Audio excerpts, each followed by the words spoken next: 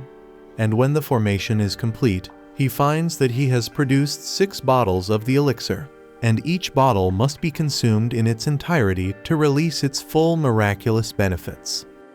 Pondering whether this miraculous potion might be the cure for his mother's afflictions, he is interrupted by Iron, who brings him the corpse of a dragon. Impressed, Jin-Woo compliments Iron and extracts the dragon's shadow, and having forgotten its original name, he christens it Kaisel. Essel comments optimistically that riding Kaisel will enable them to return to her homeland in no time, even suggesting that they celebrate with a party upon their return. But Jin-Woo, eager to test the elixir of life immediately, cuts her off. He recalls that one of his rewards included a rune stone, and after rummaging through his spoils, he finds it and crushes it, a decisive act that grants him a new ability called Shadow Exchange. This power allows him to swap positions with one of his shadow soldiers, though it comes with the limitation that he cannot use it again for 3 hours after each activation. Delighted with his new power, Jin-Woo tells Essel to head home on her own. She hesitates, wondering if he isn't coming to the party, but Jin-Woo explains he doesn't have time to detour to the 80th floor right now. Instead, he uses Shadow Exchange to swap positions with a shadow soldier near his house. Noticing that the ability is now on cooldown, he summons Kaisel and rides it the rest of the way home. Elsewhere, Jinchul and Gunhee review their strategic plans.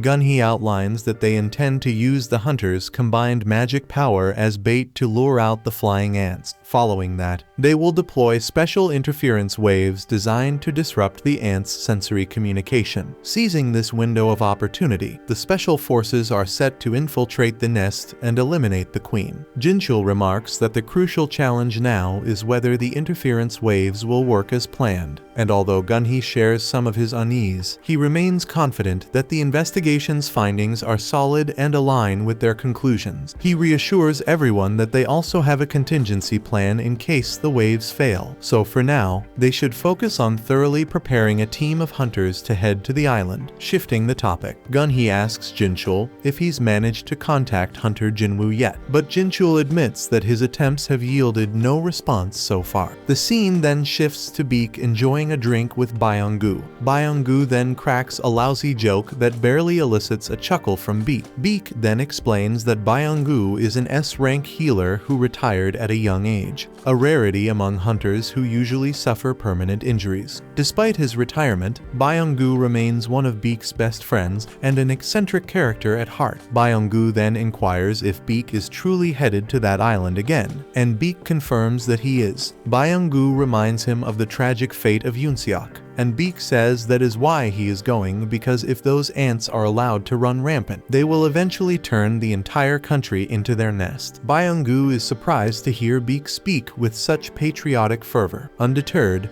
Beak insists he's going regardless. Byung-gu teases him, remarking that he sounds just like Yoon-seok did. He adds that he'll never return to that hellish place, and pleads with Beak to leave if he is here to invite him to go back to that damn place. Beak, however, is only there to say goodbye because he might not survive this mission. Byung-gu understands the gravity of the situation, and then he reveals that he's planning to take the civil services exam instead, determined to leave the bloodshed of the battlefield behind. He admits that the exam will be tough, as he's only ever excelled at history thanks to watching countless historical dramas. He declares his intention to lead a normal life away from the chaos of battle, which Beak approves of, noting that it's the hunters who are anything but normal. Beak muses that some hunters even enjoy fighting magic beasts, and wonders if that very condition might be the spark needed for awakening. The scene then shifts to Jin-Woo sitting quietly by his mother's bedside, where he notices a lingering burn mark on her neck, a scar that haunts him with memories of a childhood accident when he accidentally spilled boiling water on her. Though she had barely reacted back then, overcome with remorse, he retrieves the elixir of life, uncertain whether its legendary powers will work, but choosing to trust a system that has never failed him before. With trembling hands, he carefully lifts his mother, and after a moment's hesitation, he forces the elixir down her throat. Once she finishes the potion, he gently lays her back down. Slowly, the elixir begins its work, mending the burn on her neck and rejuvenating her frail body. With bated breath, Jin-Woo watches over her, hoping that she will awaken soon, for this moment represents the culmination of all his relentless effort. Meanwhile, Jinna, unable to focus on her studies, leaves her room to take a reflective walk. Later that night, as the soft glow of the moon bathes the hospital room, Jin-Woo is startled to see his mother stir. With a warm smile, she asks if he is indeed her son, and he confirms. Curiously, she inquires how long she had been asleep, and with a heavy heart, Jin-Woo reveals that she had been in an unbroken slumber for 4 long years. Concerned, she asks about Jinna, and he reassures her that his sister is fine. Grateful for his care, she thanks him for keeping his promise and notices the wounds that mar his body, a testament to the hardships he has borne. Overwhelmed by emotion, Jin-Woo breaks down in tears, insisting that he is all right despite the scars of his journey. The next day, a doctor informs the head physician that one of the patients suffering from the so-called eternal sleep disease has finally awakened, and her body shows no signs of abnormality. With their family eagerly requesting her discharge, Jinna is later seen in the hospital room, sobbing uncontrollably as she embraces her newly awakened mother and apologizes for all the worry she has caused. Watching this poignant reunion, Jin-Woo feels a deep sense of fulfillment, convinced that all his arduous efforts have finally borne fruit. Elsewhere, Gun-hee is hosting a press conference. He thanks everyone for coming and addresses the nationwide disasters caused by the winged ants from Jeju Island. He announces that in response, the Hunter Association will launch the 4th raid on Jeju Island, a massive operation that will deploy 10 S-rank hunters from Japan in addition to their domestic S-rank team. Meanwhile, hunters of rank A and below will focus on maritime surveillance and homeland defense to support the assault. He declares that they are determined to succeed this time, while Byung-gu watches the proceedings with quiet intensity. Recalling an earlier time before the 3rd raid on Jeju Island, we flash back to when Beak, Yoon-seok, and Byung-gu had gathered. Back then, Beak had been passed out drunk, while Yoon-seok and Byung-gu were visibly terrified. Yoon-seok, recognizing that those who lack fighting ability would be even more paralyzed by fear, resolved to put an end to it. After all, it was up to them to overcome their terror. He stressed that they needed to keep a close eye on Beak during the raid, since his impulsiveness could jeopardize the mission, and reminded his companions that only the 2 of them were capable of managing him. The scene then shifts to Jin-Woo and his family returning to their apartment. Their mother is shocked to see the place in disarray. Jin-Woo asks his sister what she has done in his absence, but their mother dismisses his concerns and suggests that they all clean together. As they begin tidying up, Jin-Woo reflects that this simple act of domestic life is what he had been working for all along, yet his heart is heavy with unease. He wonders if in his role as a hunter, he has crossed a line he should never have, a thought that lingers in his mind. Their mother then casually asks if their father has been in touch during the past 4 years. The siblings exchange silence before she shifts the subject, revealing that she recently heard the news that Jin-Woo has become a hunter. She reminisces that their father was once a firefighter, someone she married because he looked so heroic while saving lives, and proudly states that Jin-Woo has inherited his trait. Jinna adds that she aspires to become a doctor to save people, and their mother insists that she too has inherited their father's noble qualities. At that moment, Jin-Woo's phone rings. The scene then shifts to the Hunter Association, where Gun-hee has just wrapped up his press conference. He remarks that he didn't expect anyone to approach them so soon afterward, and it turns out they're talking about Thomas Andre, the renowned American S-rank authority hunter. Jin-chul confesses that he had half expected Thomas to show up, given the timing of recent events, but Gun-hee is skeptical. He muses that someone with power equivalent to a nation's military would rarely meddle in another country's affairs. Jin-chul agrees, wondering why Thomas would interfere here, while Gun-hee speculates that he might simply be passing by, or perhaps he's here to intimidate them about Hunter Dong-soo, or to verify something. Gun-hee also wonders if Jin-Woo is still out of reach, but Jin-chul reassures him that they've already been in contact with him and that he should be arriving soon. Shortly thereafter, Jin-Woo appears at the association and learns that the raid on Jeju Island is set to depart in 4 days. Gun-hee inquires whether Jin-Woo plans to lend his strength to the mission, and Jin-Woo admits that it might be a good chance for him to level up since Jeju Island is practically an exp farm. Although he feels he has already achieved his major goals and sees little reason to keep fighting indefinitely, just as he's about to voice his reservations, he suddenly senses an immense surge of magical energy. Gun-hee is astonished that he can detect it from so far away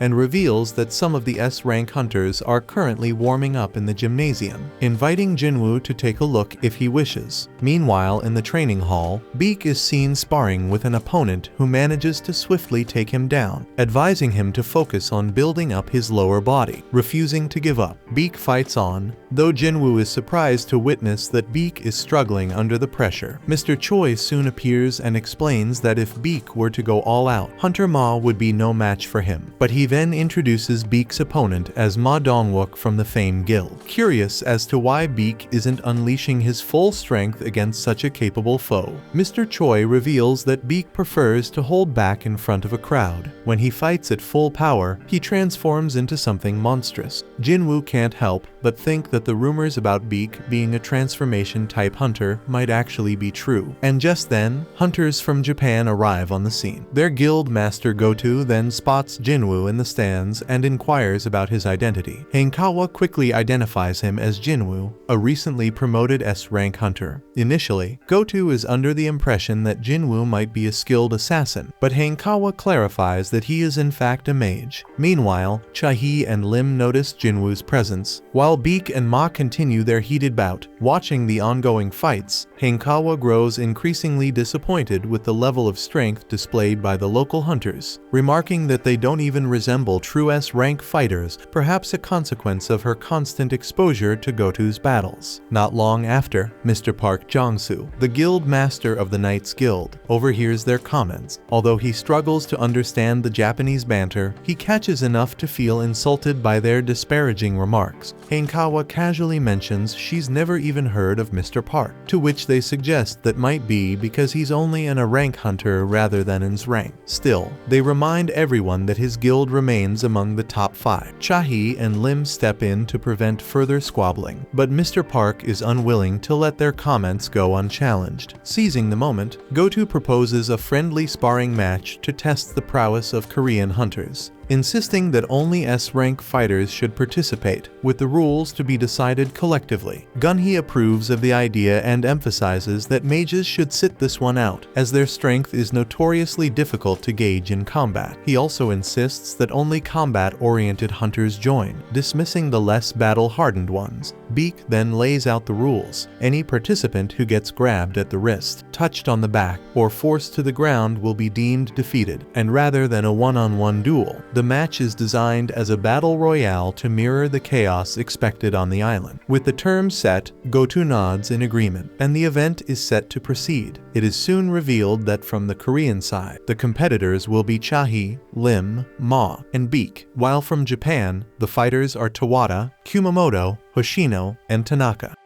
That concludes this episode. Thank you for watching. If you want to see the next part, be sure to subscribe to the channel and turn on the notification bell.